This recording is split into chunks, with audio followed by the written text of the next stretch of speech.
Shabtai Tzvi should be known to every Jew. He really should be in Jewish history something unique and huge, because more than half the Jews of the world thought he was the Messiah. And they did incredibly stupid things in the days of redemption. This was in the 1660s, when he declared that he was the Messiah of the Jews, and he ordered the Jews to blaspheme the Torah. That's putting it mildly. What he decided was that debauchery was theology. That every word of the Torah is true in the opposite sense. That means 613 mitzvot were all sins. And all the sins became mitzvot. And, well, let's take a simple example. Do not kill became do kill. Do not adulter became do adulter. Purim was his favorite holiday. That was the annual wife swappers holiday. It was called extinguishing the lights. And by his order, the Jews swapped wives. All over the world, this was not a local phenomenon. Now, all the books say the same thing, that Shabtai Tzvi gained prominence from Iran to Mexico. All over the world, the Messiah was going to come, and he announced the date. And this date, by the way, is significant because it shows he had Christian backers, theologians behind him. He declared he was the Messiah on June 18th of 1666. June, of course, is the 6th month. 18 is 6 times 3, and we don't have to, 666 is obvious enough. And on that day, all of a sudden, it was the time of redemption. And the Jews could do anything they wanted. You know his prayer, the prayer that the Jews quoted were, "Blessed be he who permits the forbidden." That was the actual Sabbatean prayer. And the Jews went through an orgy worldwide of, again, the Christians would call it Satanism. But it was certainly he changed Judaism in the worst possible way. Now, I'm not sure if you understand that Shabtai Tzvi did not die. Now, this is the real issue and the real problem, is that the Sultan of Turkey said enough of Shabtai Tzvi. This was in September of 1666. All over the world, they were coming to his court. Go and look up Shabtai Tzvi in a book of Jewish history. Where did he go? He was the most influential rabbi in modern times, and he has been rubbed out of the history books. Keep that in mind. You can't find that much of Shabtai Tzvi. But the Sultan of Turkey said, enough, you have to convert to Islam. And Shabtai Tzvi, now there are conflicting reports, but he apparently, without any resistance, took off his kippah and put on a turban, and the next thing you know, he was a Muslim. And most Jews worldwide abandoned Shabtai Tzvi, and they were very, very upset. You know, you have to realize what they did leading up to the day that he announced he was the Messiah. They stripped their houses of roofs because they thought they were going to be transported magically to Jerusalem. They buried themselves up to their necks in. This was, in Europe leading up to June. It's awfully cold to be buried in the ground, getting punishment. They would flagellate. They would throw themselves into the Mediterranean, the icy waters. The Jews went nuts. Worldwide, they went nuts. And that's what's happening to Israel today. Israel is going nuts. And I'm trying to explain where it's coming from. And the Israelis just think, darn, we got the worst leaders anywhere. They just lie. They don't stop lying. You can't trust them. Israel is going nuts. And you're going to see slowly how this came to be. Call it an alternative retelling of Jewish history, because it really is. When Shabtai Tzvi converted to Islam, most Jews abandoned, but not all. There was a sect in Turkey called the Dharma, who decided that this was, in fact, a magical pronouncement by Shabtai Tzvi that we should all convert to other religions, but secretly practice Sabbateanism. Turkey is run by the Sabbateans, and we'll get to that shortly. But what can I say? Jacob Frank. Jacob Frank was Europe's second Messiah. That's what he was called. The second Messiah of the Jew was Jacob Frank. And he worked from 1750, died in 1791, born in 1726. Yeah, those are about the right dates. What he did was he convinced the bishop of his diocese that his people were not Jews, they were anti-Talmudists. And the bishop bought it. And he ordered all the Talmuds of the diocese burnt. And then he said, I'll bring you lots and lots of new Catholics. He brought them 5,000 to be mass converted to Catholicism. I believe the year was 1859. 1759. All of a sudden, Europe's Jews, by the many thousands, were becoming Catholic publicly. They despised Catholicism, but privately, they were Sabbatean. And as fantastic as it seems, there really, really are conspiracies of silence. If the rules are you don't open your mouth, you don't open your mouth, they exist. The Sabbateans didn't just exist as a tiny little cult. They were being converted by the thousands in the 18th century. Oh, by the way, just to let you know about Jacob Frank and what it was to be a Jew, it wasn't all just clandestine cells and subterfuge. You got so much fun. The purification of the soul was sex orgies. Frank expanded Shabtai Tzvi. Now it's history. He's a big boy. What am I going to say? I can't. The purification of the soul was very anti-Jewish. It was a very bad thing. There, to qualify this, he expanded Shabtai Tzvi into really a cult. And it was no different than a cult today where you control the minds of people through sex. Just leave it at that. Okay, last word I say on it. Now, something happened. Oh, and by the way, I want to add something before I forget it. This is like an off-the-cuff lecture. The first Zionists. Last word on wife swapping, that stuff. Last word. The first Zionists and their kibbutz, that's all it was. Without going into the depths of who Golda Meir was and what her early life was, and this and that, that's what the first Zionists were. They were Sabbatean, I'm leading to that. They actually were Sabbatean. And they participated in this stuff. They used the word secular. That's the word they used. They were seculars. This is beyond secular. Secular to me is not being affiliated with any religious group. This is beyond that, but they were called secular. Chiloni, in Hebrew from the Greek Hellenistic, is what they called themselves, and they were proud of it. And their goal was to turn Israelis into Chilonim. They hated the religious. Let me not kid you how much the labor Zionists hated the religious. But let's go into our little story how it got that way.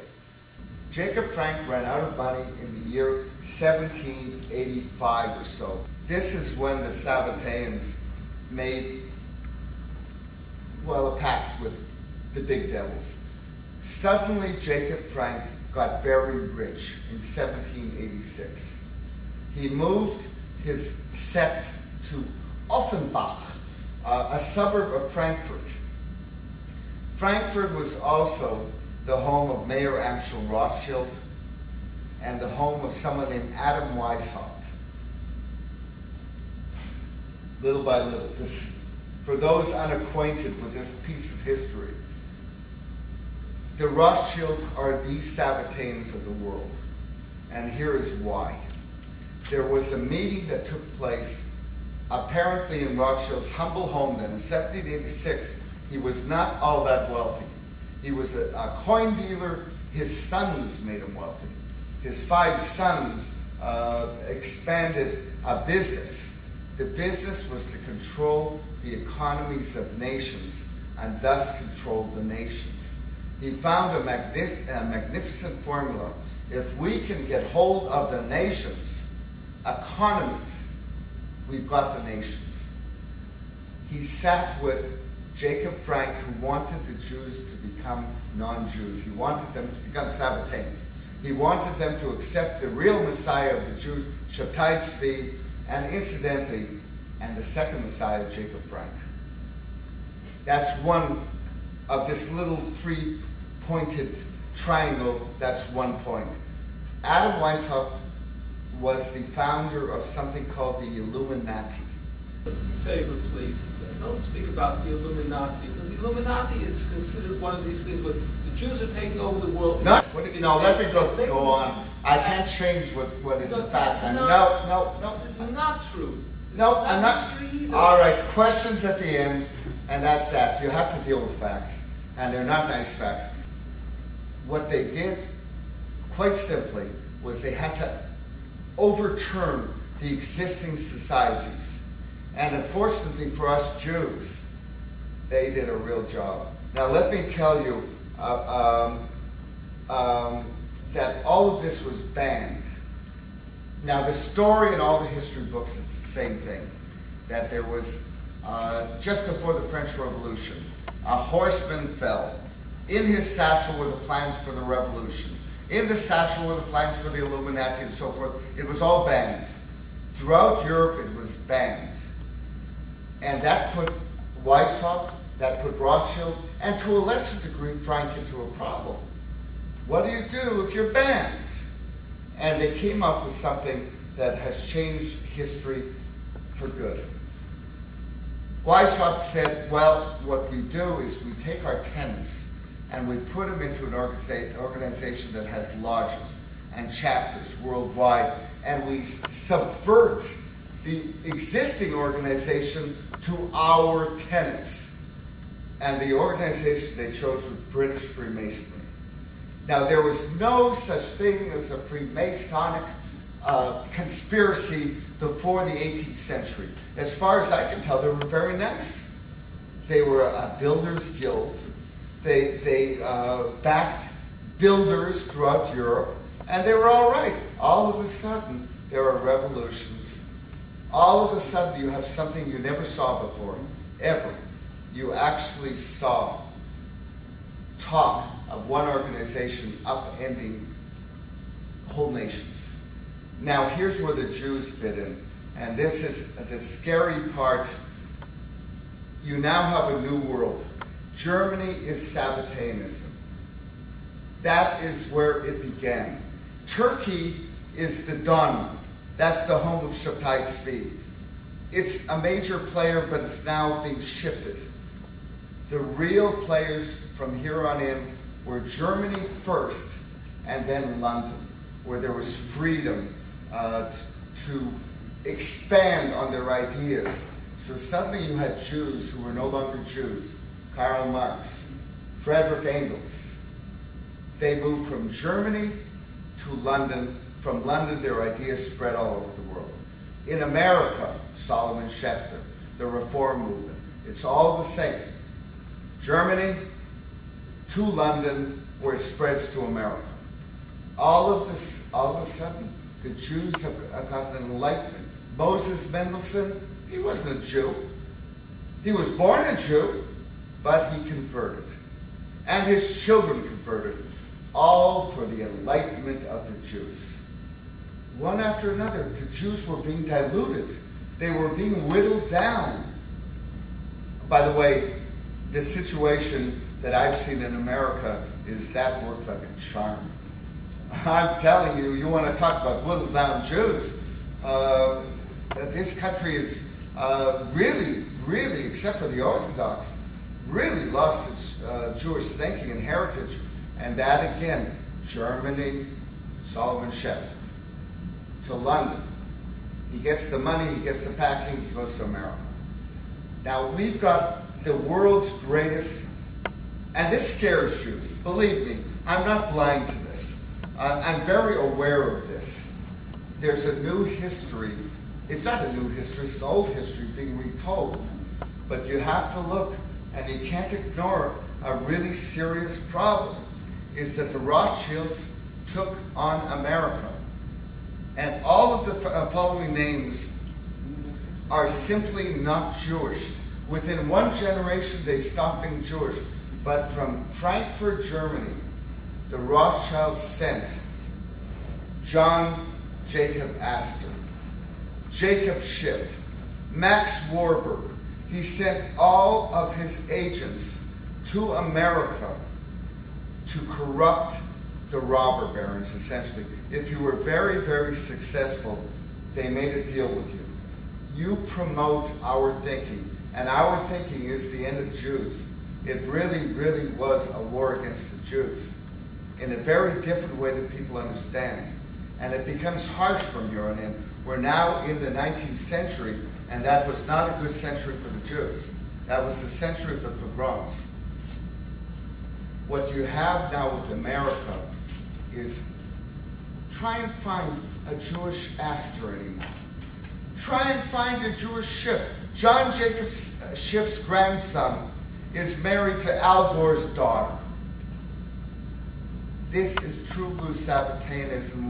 We'll get to that. It's all over the place. It's terrifying. And we'll get to that. They're not Jews anymore, but they are affecting Jews. They want Jews to be something else. Now you've got, I find this a terrifying thing. You got the Rockefellers, the Morgans, the Carnegies, the Harrimans. They were all given European money. America was not all that rich in the 19th century. You had people building railroads, you had them putting up steel mills, but the money was in Europe. And it was in the hands largely of the Rothschilds. They agreed for ideological purposes that if you play our game, we'll give you power you've never had before. And this is how non-Jews started doing the work of the Sabbateans. And I have to be very easy on this. Very easy on this.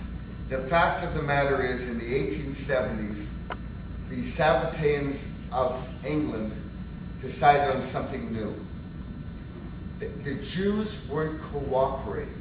They were not changing their point of view. They were not accepting Shabbatai's fee. They liked their religion. And I got to remind you of something very important. Until the rise of Sabbateanism, secretly, the Jews loved being Jews. It was as natural as breathing. There were no self-hating Jews. After Sabbateanism hit, the Jews started despising themselves. This was also done on purpose. But the point is, in Britain, something called the British Israelites emerged. They actually thought that the British were Israelites. And I've read their stuff, it's weird stuff. In the Roman times, the tribe of Dan landed in England, and London is named from the tribe of Dan, and I've read their stuff. And it's wacky, but nonetheless, they figured out the ultimate plan to get the Jews to be Sabbateans. They're going to take back Israel. They developed Zionism. In the 1870s, they developed a perfect plan to get the Jews back to where they wanted the Jews to be. They developed Zionism. And the idea was to make life so miserable for the Jews of Europe that they would come to Eretz Israel. The Jews did escape Europe, but they went to America. That was the problem. 2 million of them escaped Europe. due to the pogroms. My grandparents included, but they did not go to Eretz Israel. The first Aliyah was in 1880. A few went to Eretz Israel. The Rothschilds built Rishon LeZion. They built the first city in Israel. They got the ball rolling, but it was a lousy place to go. There was nothing there. There were a bunch of bandits and a bunch of malaria, and it just was not a good place to settle. So now I'm going to jump ahead before jumping back. Eventually this was solved by someone named Colonel Edward House. He was Woodrow Wilson's, well, he was Woodrow Wilson. What he did is put restrictions on him, grave restrictions on immigration to the United States. And the Jews no longer had that option after 1919, I believe. But let's go to this real problem, and here is Zionism now. Folks, this is going to probably be a little shocking. In 1898, Theodor Herzl met Kaiser Wilhelm in Jerusalem. Now, if you think that Jerusalem was a good place to go on a holiday in 1898, you don't know how bad it really was. Jerusalem, in fact, was a rotten place. There were no roads. You took the Kaiser didn't take a tramp steamer, everyone else did. You went up skinny little roads. There were no hotels. It was disease-ridden. You couldn't get a decent meal, and yet the most powerful leader of Europe came to Israel to put up 3 churches, one a very big church, the Church of the Dormition Abbey, the Church of the Dormition. On November 2nd of 1898, in Jerusalem, he met the father of Zionism, Theodor Herzl. Why would Herzl make that awful trip to Jerusalem to meet Kaiser Wilhelm? There was only one answer. He wanted a state. That's the only answer. And if you go on the internet, because this has been the most important meeting of modern Zionism, Herzl meets the Kaiser of Germany in Jerusalem. Try and find it on the internet. It's been rubbed out. And the few sources that I got said all the same thing. Herzl was rebuffed. Rebuffed from what? What did the Kaiser do to rebuff Herzl? And the answer is, he said, no, you're not going to get a state. We are not going to go to war with Turkey and give you a Jewish state because we have made an alliance with Turkey. And they permitted us to put up a church on the highest point in Jerusalem. I have a picture of it. Afterwards, take a look at the Dormition Abbey, and you'll see that Germany and Turkey formed an alliance. And Theodor Herzl changed. Now, I've read about Herzl. He was not a Sabbatean. Herzl was just a charismatic guy who could gather people around him. He was a good guy.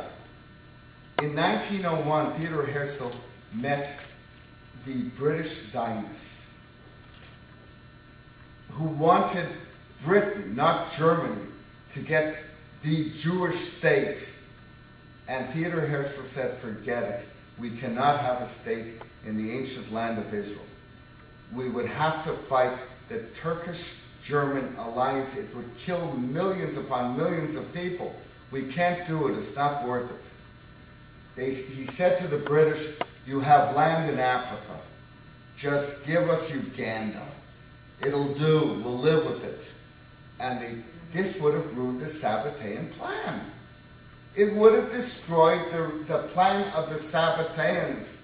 The only way to get the Jews to become a different people was to have Eretz Israel back, not Uganda.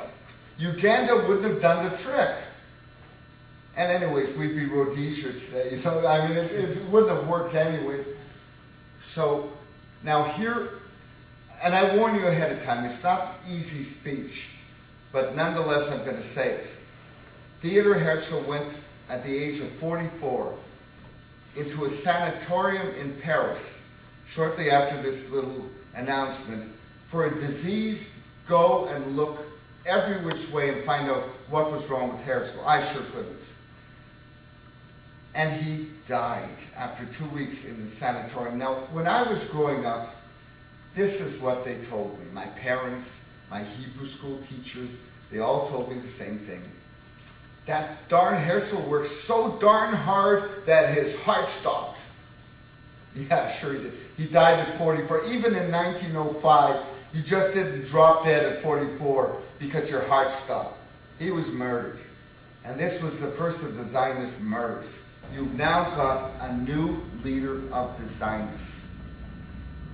Now you have to, there was a little gap where someone named Wolfenson took over the World Zionist Organization, or what became known in Israel as the Jewish Agency. But then you got yourself a bad one. You got yourself a really, really dreadful mass murdering head of the Jewish Agency, Chaim Weizmann. And when you got Weizmann in power, you got the Jews really in a lot of trouble. Now I'm going to give you one example, and then just to make it easier, and then we'll go backwards. 1936, World Zionist Conference, Basel, Switzerland. Weizmann was applauded, no less, for saying, in the upcoming Holocaust, he used the word Holocaust, there may not be 2 million surviving Jews, but they will be strong and good for Eretz Israel. We're going to talk about the connivance very shortly of the labor Zionists with the Nazis. And it's not a nice story. Weizmann knew a Holocaust was coming. It was planned. And by the way, a third of my family died in the Holocaust. I want you to know that. Thanks to my grandfather and me digging through old records and Yad Vashem and stuff, I found a third of my family were wiped out. So don't think I'm not taking this personally. I'm taking this plenty personally. My children live in Israel. I only left there because I was almost killed there, and it's a different story. Folks, I'm going to test your maturity now. All right? And I'm not kidding when I say this. You are amongst the privileged who are going to hear this. I give this to Goyish crowds, and they are big crowds, and they accept this. Jews have a different problem. They don't want to accept it. Chaim Weizmann was a butcher. His name should be taken off every university and technical institution, everything. Wipe the name off. In 1908, a SABBATEAN named Atatürk took over Turkey. And go on the internet and write Atatürk SABBATEAN or Atatürk Jew, and you are going to be very surprised how much Hebrew this man knew. The Young Turks, the Donma, took over Turkey. Through their little Masonic lodges, Turkey was now taken over by the Sabbateans. Stage 1 done. Stage 2, let's practice a Holocaust. They murdered 1.5 million Armenians during World War I. This was a dry run for the big one. And today, by the way, I'm not going to go how the American Jewish leadership made darn sure the Jews of Europe just died, led by Rabbi Stuart Wise. And I have a separate lecture on that mess. That not one Jewish organization, except the Orthodox rabbis, again, except for the Orthodox rabbis, not one Jewish organization tried to stop the Holocaust. Not a one. Where the hell were the Jews? A third of my family, and I'm sure you have very similar stories. We have now got to this. I'm going to bring us up to date. I'm going to bring you to the year 1932. Skipping a lot of stuff, we'll just keep this on topic. In 1932, 250 plus organizations represented German Jewry. 250 plus. In 1934, 1, labor Zionism. All the rest were wiped out, and only 1 was left, labor Zionism.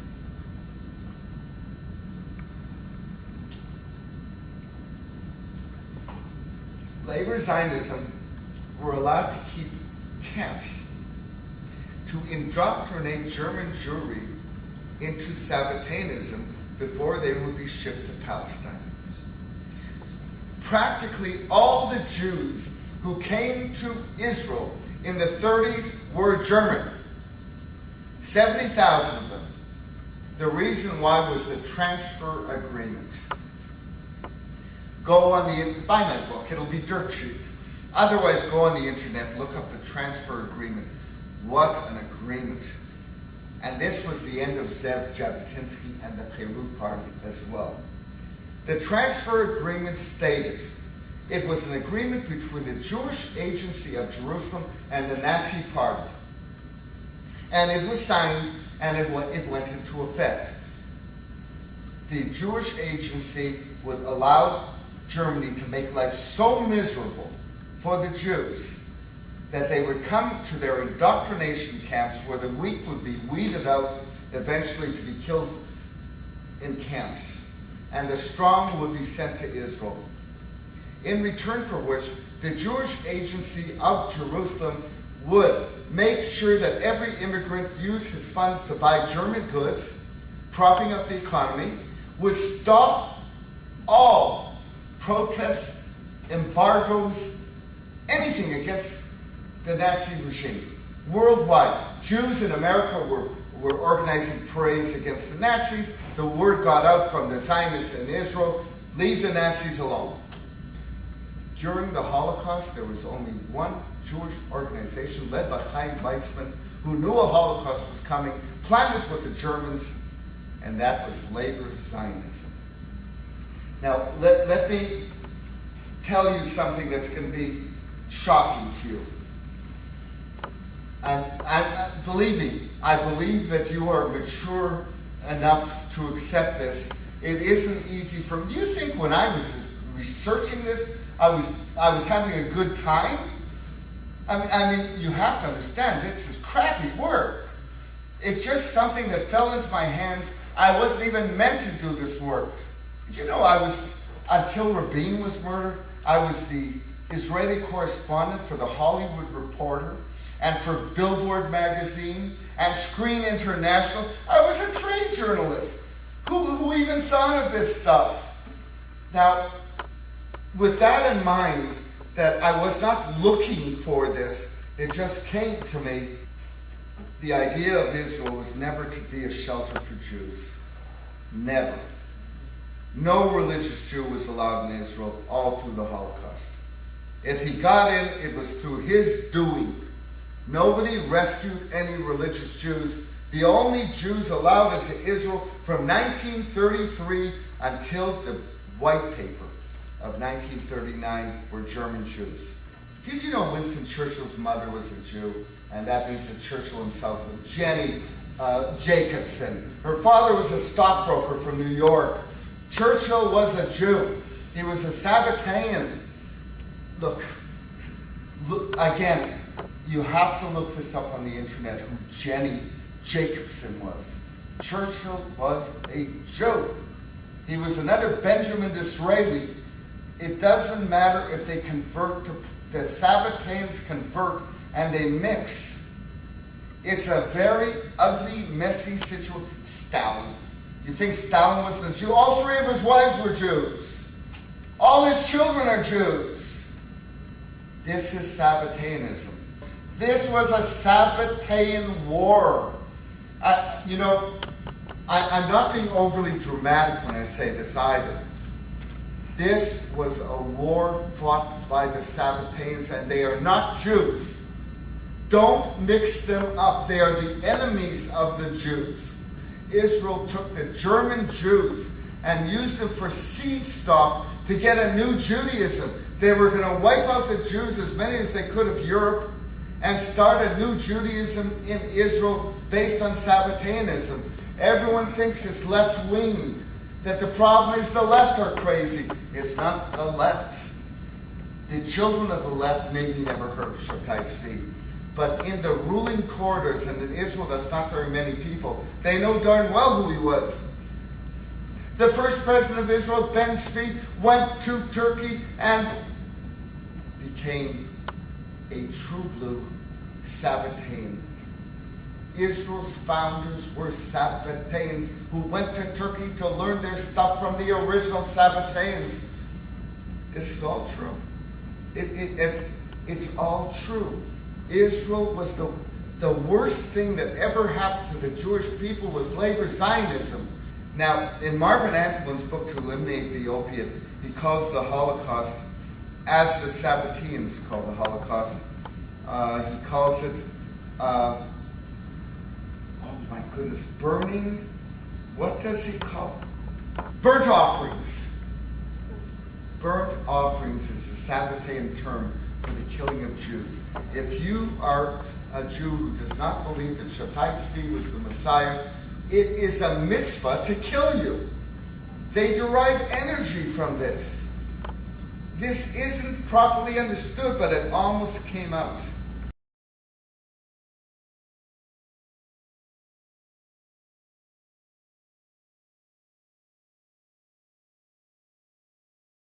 Shabbat Tzvi should be known to every Jew.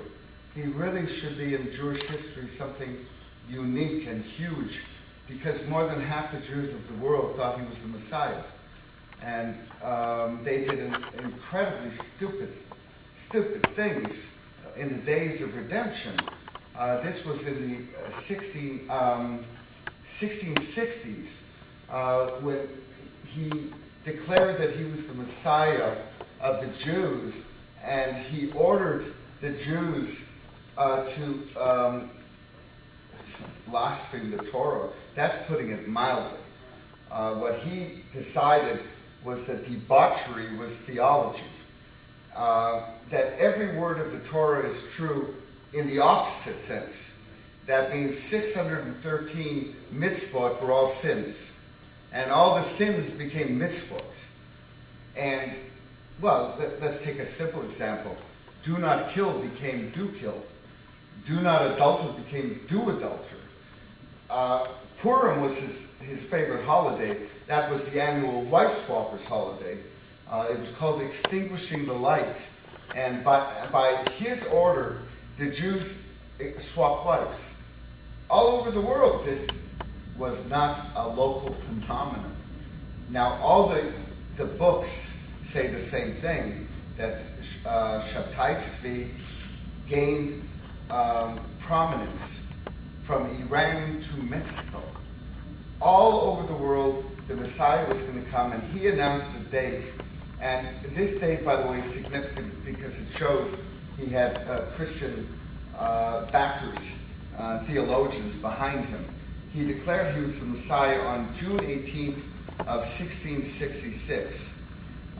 June, of course, is the 6th month.